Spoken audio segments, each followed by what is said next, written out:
সেনা হত্যা মামলা ছাত্র আন্দোলন বাংলাদেশের কেন্দ্রীয় সভাপতি ইউসুফ আহমদ মানসুরকে ছাত্রকে তারা হত্যা করেছে, ছাত্রদেরকে হত্যা করেছে আলহামদুলিল্লাহ দেশের জন্য। والصلاة والسلام على رسول الله ভারতের হাতে তুলে দিয়েছে।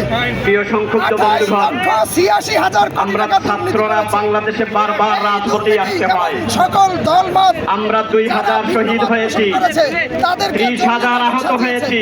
আপনারা জানেন এরপরও এই বাংলাদেশে ফ্যাসিস্টদের সমর্থনকারীদের শেষ করতে পারি নাই। নাটক সাজিয়েছে কোথায়? আমরা এখনো দেখি বাংলাদেশে ফ্যাসিস্টদের সহায়তাকারীরা আছেন। আমরা পরিষ্কার ভাষায় বলতে চাই, এই প্রজন্ম রক্ত দিতে জেনে গেছে। আমরা রক্ত দেওয়ার প্রজন্ম, তবে আমাদেরকে ভয় দেখাবেন না। আওয়ামী লীগকে নিষিদ্ধ না করা পর্যন্ত আমরা রাজপথ ছাড়ব না। আওয়ামী লীগকে নিষিদ্ধ না করা পর্যন্ত আমরা ঘরে ফিরে যাব না। বিশ্বাস চরমুনার চিহ্ন ঘোষণা হলো, আওয়ামী লীগকে অবশ্যই নিষিদ্ধ ঘোষণা করতে হবে।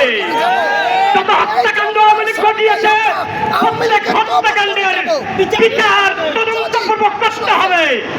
কোন আসামিকে আর বাংলাদেশের সীমানা অতিক্রম করতে দেওয়া হবে না, হবে না, হবে না ইনশাআল্লাহ।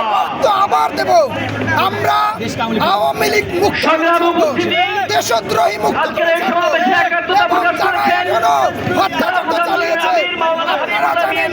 হাসনাত আব্দুল্লাহর উপরে উপস্থিত হয়েছেন কেন্দ্রীয় নেতা মুফতি আবুল হাসান কাসেমী। এরপরে আপনারা জানেন আমাদের সঙ্গে একাত্মতা প্রকাশ করেছেন বাংলাদেশ ইসলামী ছাত্র সমাজের কেন্দ্রীয় সভাপতি আমির জিহাদি। আমরা আজকের এই সমাবেশের স্থল থেকে তাদের সবাইকে অভিনন্দন জানাচ্ছি। দর্শন করা হয়েছে। আমাদের সঙ্গে একাত্মতা প্রকাশ করেছেন বাংলাদেশ ইসলামী যুব মজলিসের কেন্দ্রীয় সভাপতি তাওহীদুল ইসলাম তুহিন। একাত্মতা প্রকাশ করেছেন খেলাফত মজলিসের যুগ্ম মহাসচিব অধ্যাপক আব্দুল জলিল। আমরা জনগণের কাছে বলতে হবে যে তাদের কি দালালি করেছেন আপনারা। এই দালালদেরকে ক্ষমতা থেকে নামতে হবে। এই দালালদেরকে বাংলার জমিনে ঠাঁই হবে না। যারা বাংলাদেশের স্বার্থ ভারতের হাতে তুলে দেয়, যারা জুলাই অভ্যুত্থানে নির্বিচারে গুলি করে হত্যা করে, জঙ্গি নাটক সাজিয়েছে সাপচলা শাপলা চত্বরে, নির্বিচারে গুলি করে হত্যা করেছে, দেশের কি আইন নাই?